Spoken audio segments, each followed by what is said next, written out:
Before Legendaries stole the spotlight, epic cards were the true kings of Clash Royale. They were rare, powerful, and packed with mystery. Each one felt like unlocking a secret weapon. And today we're diving into the hidden lore behind every single epic card in the game.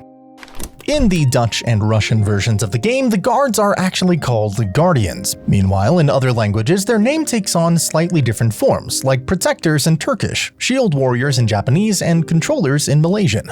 Also, according to their card description in Squad Busters, the guards aren't just any bony bunch, they're actually the king's personal bodyguards. So not only are they armored skeletons with indestructible shields, they also serve royal duty. Interesting pick for bodyguards. We see this in action in the Clash short film Lost and Crowned, where Peter and his little famous brother Larry are two of the king's guards on duty at the royal treasury, guarding the Red King's crown on a late-night shift. But Larry, being a kid, makes the job a lot more interesting and fun for both him and his brother. I'm not gonna spoil the short, just check it out for yourself when you can. It's really well made and a fun watch. The Baby Dragon and the Inferno Dragon are the same breed. They're both part of the dragon family. And if you're wondering about that family tree, the Electro Dragon's intro video actually implies that the Baby Dragon, Electro Dragon, and Inferno Dragon are all brothers. Also, yes, the Baby Dragon is confirmed to be male, as revealed in his official announcement video. Originally, Clash Royale was going to feature the full-sized Clash of Clans dragon, but its wings were so massive that they blocked out too much of the battlefield. So Supercell went with a more compact version, that being the Baby Dragon we all know and love. But if we look at it from an IRL perspective, his wings are actually undersized. It doesn't seem to have enough wingspan to support flight, yet this has no impact on gameplay. The Electro Dragon is a reference to the eponymous troop from Clash of Clans. However, the Clash Royale version is a less durable, infant-like variant. It only hits up to 3 targets with its chain lightning, deals equal damage to each, stuns on strike, and unlike its Clash of Clans counterpart, it doesn't deal death damage. As we previously addressed, Electro Dragon is a brother of Baby Dragon's brother, and he also appears to be neglected or underappreciated because he's stuck between his more popular or distant siblings. As per his description, quote, spits out bolts of electricity hitting up to 3 targets. Suffers from middle child syndrome to boot. On top of everything else, the Electro Dragon is the pet of the Electro Wizard. In fact, the Electro Wizard is the one who created him, fusing science with chaos to give life to one of the most electrifying troops in the arena. Clash's most beloved little skeleton, Larry, serves in the skeleton army under the king. And he's not alone. He's got his bonehead buddies with him, Harry, Terry, Gary, Mary, and the rest of the spooky squad. Aside from them, there was another skeleton in the army who got removed and placed elsewhere, Ledoute. Interestingly, the skeletons Harry, Terry, Gary, and Mary all have different funny names in different language settings of the game. In French, we've got Kevin, Kenny, Katie, Kareem, and Kelly. In Spanish, Adolfo, Astolfo, Rodolfo, and Altolfo. In Italian, Gino, Pino, Dino, Lino, and Reno, and lastly in Portuguese, Tico, Teco, Taco, Toco, and Tuco.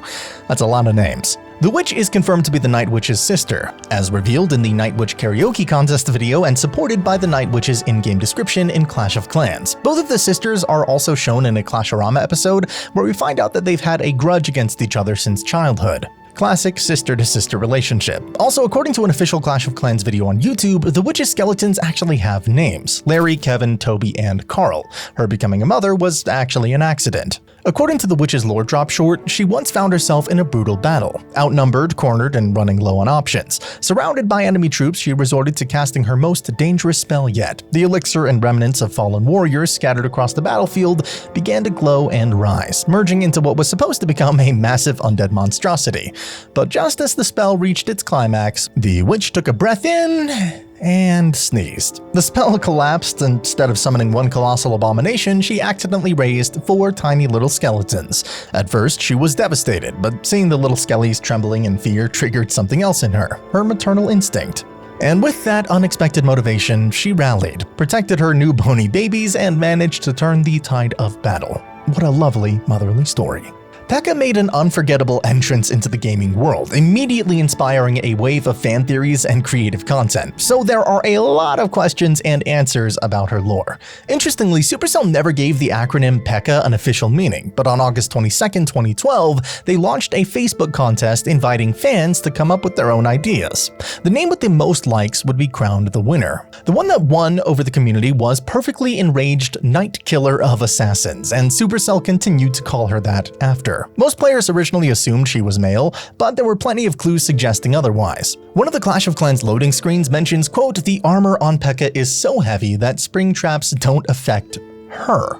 She was also featured in Clash Royale's International Women's Day post, and in the animated series Clash-orama, she's explicitly called her.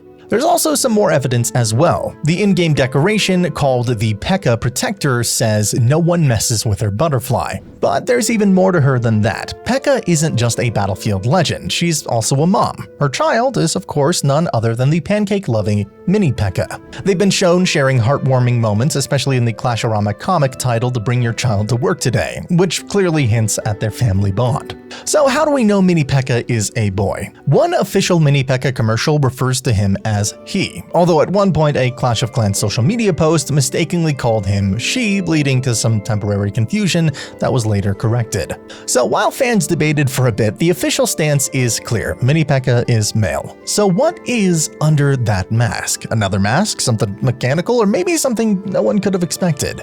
Actually, we got an answer to that when Pekka's evolution dropped, thanks to the short lore drop by Supercell. Pekka isn't a robot at all, but actually a spirit trapped inside a suit of armor. It starts with the elemental spirits, fire, ice, electro, and heal, but some players believe there was once a fifth spirit, the nature spirit. Unlike the others, her powers weren't made for battle. She could make plants grow and flowers bloom, and she loved watching butterflies more than anything. When the king discovered the elemental spirits, he found useful roles for all of them, except for the nature spirit. Growing grass didn't really help in the middle of battle, so she was left out. Feeling rejected, the nature spirit wandered until she found an old suit of armor. Tired and a little bit sad, she climbed inside to rest. Over time, she ended up fusing with the armor. That's how the fearsome troop we now call Pekka was born. Even though she looks tough, her love for butterflies never left her. And hey, if you leave a beautiful subscribe, my love for you might just stick around too. According to Clash of Clans, balloon pilots are actually promoted wall breakers. If you look a little closely, the skeleton riding the balloon is the same as a level 1 wall breaker, just with a new ride. It's a funny kind of promotion though. Wall breakers are kamikaze units. They blow themselves up the moment they reach their target, so the idea of becoming promoted after that is kind of ironic since, well, I mean, you wouldn't usually survive a job like that. Still, in balloon form, they at least get to drop bombs without blowing themselves up immediately, so maybe it's not such a bad deal after all. Barring its damage, Freeze has the exact same characteristics as its Clash of Clans counterpart, and the bottle of it resembles its older version of the freeze spell that took 2 housing spaces. The Prince almost didn't make it into the game as an epic card. Before launch, the developers had originally planned to make him a rare card, but Supercell soon realized that he was no ordinary troop. He was a master of the art of jousting, a medieval sport where 2 mounted knights would charge at each other with lances, attempting to knock their opponent off their horse. According to the March 23, 2016 balance changes, the Prince and Dark Prince ride the same breed of pony, and they're not just teammates, they're brothers, as confirmed by the Tournaments update. In the Clash-orama series, it's revealed that the Prince's true name is Raymond, and that the princess is the love of his life. Unfortunately, it looks like Raymond is cheating on the princess, or it didn't work out between them, as we could see him in the Dagger Duchess's introduction, fighting for her heart, but he quickly got refused. So here's a bit of a fun twist. The real hero might actually be the pony and not the prince. Rumor has it, the rumor being Supercell's lore drop, the prince is so nervous before every battle that he freezes up completely. Meanwhile, his trusty pony dreams of being promoted one day, just like the Dark Prince who earned his title through sheer combat skill. So when battle begins, it is the pony who charges in first, taking on whatever stands in his way. Unfortunately, by the time the dust settles, the princess snapped out of it, just in time to claim all the glory. Maybe one day, trusty pony will finally get the recognition he deserves. And now for his brother, the Dark Prince, who actually is brave and courageous. Like his brother, he triggers a sound effect when charging, but it's muffled and lower in pitch, giving a more ominous presence. Occasionally, he'll shout attack or charge as he charges into battle, adding to his commanding aura. Attack! Charge! Interestingly, his name varies depending on the language settings. In Italian, he's called the Black Prince. In Arabic, he becomes the Prince of Darkness. And in Malaysian, he's known as the Prince of Evil. Despite the Dark Prince working diligently to become the strongest or go up in ranks and beat his cowardly brother, he is instead labeled evil. Adding to his mixed reputation, the Clash-orama animated series often portrays him as the butt of a joke, facing constant humiliation as if the writers have a personal vendetta. Whether it's bad luck or intentional comedic timing, Dark Prince never seems to really catch a break. And apparently royal recruits may one day earn a promotion to become Dark Princes based on their in-game description. If true, that makes the Dark Prince not just a title, but a rank earned through valor. We also know his name, Dave. It's not officially confirmed by Supercell, they never told us their name. Reddit users just proposed names for the Dark Prince, and that one name that quickly gained traction was Dave. And it's just fitting. It's the giant big balls daddy skeleton time. Who is he the daddy of? Of course, Larry. According to the Clashorama comic strip, Larry the Skeleton is the son of the witch and giant skeleton, making him and Peter, now a guard, full siblings. But the family doesn't stop there. There's actually a big inconsistency between the cards, actually every card to be frank. Supercell did so many oopsies in the past, but we'll talk about every fact we know so far. Like from one version of the lore, some people think that Peter, Larry, and the witch, who is named Brenna, and the night witch, Brianna, are all siblings, because of this scene in the Clashorama episode Clone Alone. We see the witch standing beside her children, Larry, Peter, and Brenna, right before Peter's big promotion. Strangely, Giant Skelly is absent from all of these images. Not a single photo includes him, raising a few eyebrows. But this version is kinda messy and doesn't make that much sense. The mother of Brenna being the current witch, is the Mother Witch in the current lore. Two different characters, but it was Brenna who created Larry and Peter along with two other skeletons. Speaking of Larry and Peter, we reach yet another inconsistency. Do you remember how when we talked about the witch, we named her 4 skeletons? The names being Larry, Kevin, Toby, and Carl. Peter is nowhere to be seen, despite him being one of the brothers. Could it be that there's more than one witch? If so, then the family tree we talked about could make a lot of sense, but most of the community agrees that the witch is the witch, and the only one. Also, there is no way the giant skeleton could have, impregnated the witch. That's just... I don't know, I guess I'll leave that up to your imagination. But we saw those skeletons were created by accident. They were the result of a failed spell, so the giant skeleton cannot be the biological father. But since the comic strip says that he is indeed Larry's father, then okay, you know what, let's just stick with that and say the giant skelly is their stepfather, even though they don't exactly have a father. Also, in the mini-film Lost and Crowned, Larry walks past the giant skeleton. He turns back with a subtle look as if thinking, wait, do I know him? The moment is brief but telling. It sparks the theory that this may have been the first time Larry had seen his father in years. Considering that Larry is depicted as about 1 year old in the comic and roughly 8 in the film, it suggests Giant Skelly may have left the family when Larry was still a baby, leaving him with no memories of his father. We also have an idea of what Giant Skelly's name could be. In another Clashorama episode, The Barbarian's Red Balloon, we find out that the giant skeleton's name is Monstro.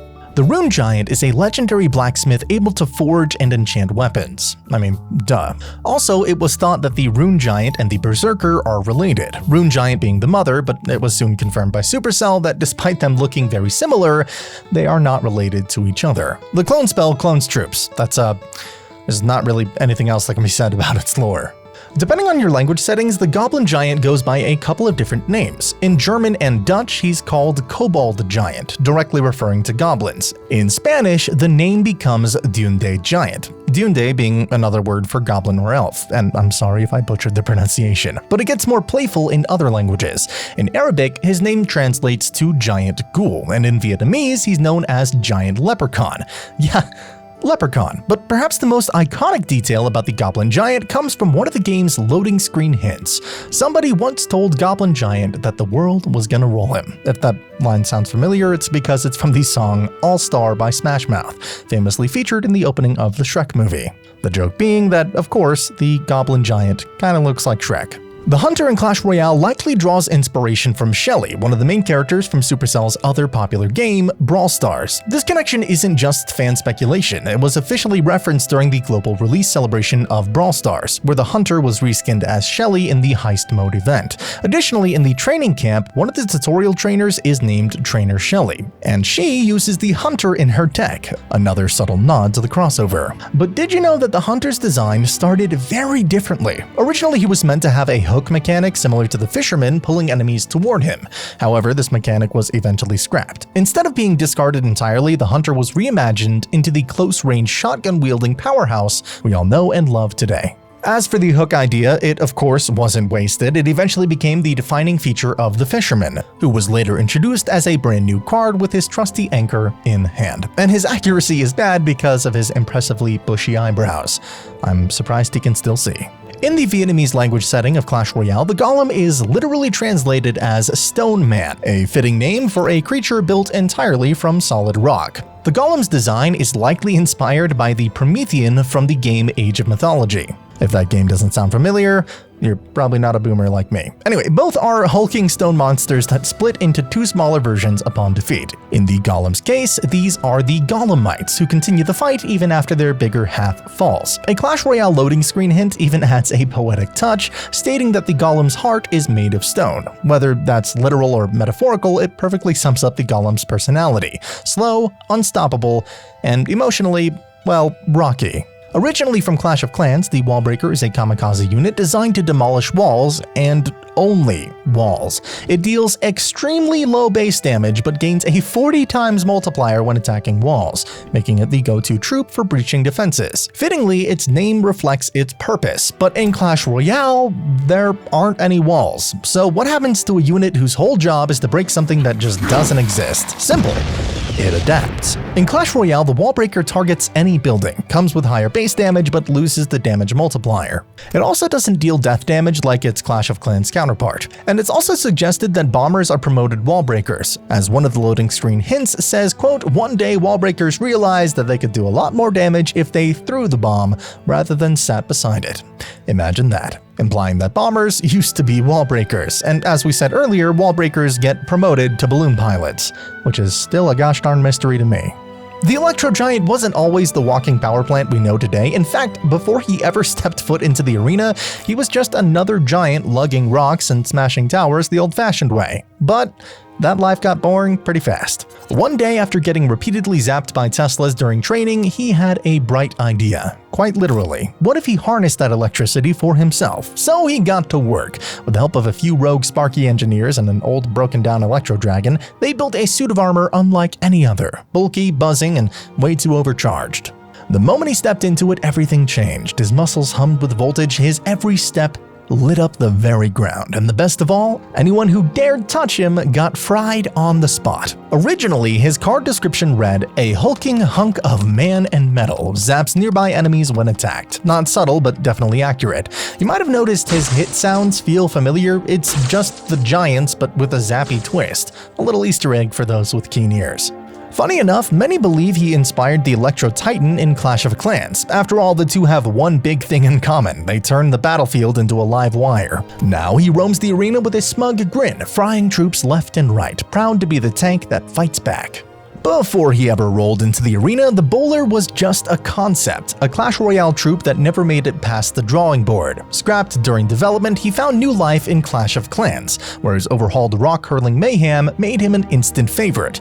But eventually the big blue guy came full circle, finally joining Clash Royale with his trusty boulder in tow. Unlike his Clash of Clans version, which throws like a cricket player, the Royale bowler goes full 10-pin, rolling his rock underhand in a surprisingly graceful display of destruction. It's not just the throwing style that differs either. His eyes went through a makeover. The Clash of Clans bowler has glowing red peepers with yellow sclerae. The Royale? Totally normal, maybe too normal. Early on there was a bit of a hiccup. His card description claimed his boulders bounced, just like in Clash of Clans, but they didn't. Oops. This mistake was quietly corrected in the September 2016 update, though a loading screen hint still cheekily references that old myth. Interestingly, the bowler is also officially confirmed to be a goblin. Yep, underneath that blue skin and massive frame is a boulder-chucking goblin soul. But weirdly enough, he doesn't belong to the goblin class. He doesn't love gold that much either. He instead likes drinking dark elixir. Oh, and if you ever play in Spanish, Turkish, Russian, or even Thai, you'll find that his name varies wildly from rock thrower to crusher to stone thrower. You can tell I really enjoy looking at the names in different languages because you can see how different the names are, yet they're so close to the original concept. You might know him as the guy who casually yeets axes like boomerangs, but in the Japanese version of Clash Royale, the executioner has a name: Falsh, and he likes cooking. Across languages, his name changes as much as his mood. In Korean and Arabic, he's simply Axeman, straight to the point, just like his weapon. In Chinese, he's called the Throwing Axe Butcher, which somehow sounds both impressive and deeply concerning. And in Thai, Hangman. Despite the traumatic names and spinning death routine, Falsh keeps to himself. He's not part of any royal family, and he doesn't really talk much. Some say he used to be a lumberjack until he figured out how to get double the value out of a single throw. Others think he's just in it for the aesthetic. No one knows if he's executed anyone before despite the name, but if we look at a Clasherama episode titled Clone Alone, he is portrayed as an unsocial cowardly wimp who found his courage through his indestructible clone. The cannon cart is a cannon that has wheels. Yeah, so cool. His creator is said to be the master builder from Clash of Clans, so, lore. In the Goblin Barrel announcement video, 4 goblins are shown coming out of the Goblin Barrel, despite the Goblin Barrel only spawning 3 in the video and in the game, of course. So why are they in a Goblin Barrel in the first place? Well, because they love dangerous stuff just like this. Lightning is a spell in a bottle that summons 3 lightning strikes once broken. Oh boy. It resembles the older iteration of the lightning spell in Clash of Clans that took 2 housing spaces and fired multiple individual strikes. However, unlike that said spell, the Clash Royale iteration fires up to 3 lightning bolts that could stun enemy troops and only targeted 1 enemy, whereas in Clash of Clans, its counterpart fired 6 bolts that could not stun enemies and could deal area damage. Also, they struck randomly. The poison resembles the real-life chemical bromine, a halogen that at room temperature is a rapidly evaporating red-orange liquid just like the poison, and inhaling it is extremely dangerous as it can cause long-term lung problems and the worst-case scenario, game ending. Those poor troops. Barbarians may seem like reckless fighters, but according to a Clasherama comic strip, they actually follow a career path. Yes, a literal ladder of barbarian promotion. And at the very bottom of that ladder, the poor guy inside the Barbarian Barrel. He is the lowest ranking barbarian of them all. Climb a little higher and you get to the Battle Ram Barbarians, then come the Standard Barbarians, finally fighting with a bit of dignity and some personal space. And at the very top, Elite Barbarians, the real MVPs. But hold on, not long ago, Supercell shared a lore drop claiming the Battle Ram is actually the most prestigious role a barbarian can get. So which is it, Supercell? Don't make us look like fools. The Goblin Curse may have been inspired by the Party Rocket as they both turn opposing troops into goblins. Unlike its Clash of Clans counterpart, the rage spell in Clash Royale doesn't boost damage directly. Instead, it speeds up attack rates and deals a bit of damage over time, making troops faster and slightly more aggressive rather than just stronger. And it sucks. The Tornado spell was originally planned as a butterfly spell meant to distract enemy troops, however it was replaced by the Tornado because of visual issues. Before its official release, the Tornado was hinted at in a November 2016 balance change image. Interestingly, even though the crossbow bolts travel faster and hit with more force than regular arrows, meaning they should do more damage, the expo in Clash Royale actually deals less damage than archers, Tower Princess, Princess, and Magic Archer of the same level. Unlike the Clash of Clans expo, the Clash Royale version cannot target air troops and fires regular crossbow bolts instead of elixir bolts, but in 2016, when the game was still in its early stages, it was able to target air troops as well, and I am glad that got removed. According to the Clash Royale Void intro video, the Evolved Wizard, Ice Wizard, and Electro Wizard are the ones who created the Void spell by accident. Additionally, the card's description includes the line, "You shall not pass," which is a nod to Gandalf's famous quote from The Lord of the Rings. The Goblin Drill is inspired by a drill used by goblins to steal elixir from an elixir storage as seen in the Clasherama episode Goblins 11. However, this is somewhat contradicted by the Clash Royale Goblin Machine lore drop video, which states that the baby goblins are actually the smart ones who created the drill. As the Clash universe goes, goblins get dumber as they age, so that'd make the baby goblins the geniuses behind every goblin invention, which includes the Goblin Drill. But since they're little, the bigger goblins take advantage of them and steal those inventions. Now, you might have been thinking about the mirror. I haven't talked about it yet, and well, the thing is, I did exclude the mirror from this list because there really isn't much to it at all. It just is a mirror that duplicates troops, and that's it. Still hungry for some more Clash Royale history? Well then check out our full breakdown of every spirit in the game, their releases, reworks, and the chaos they brought to the arena. You'll be surprised just how much they've changed. I'll see you there.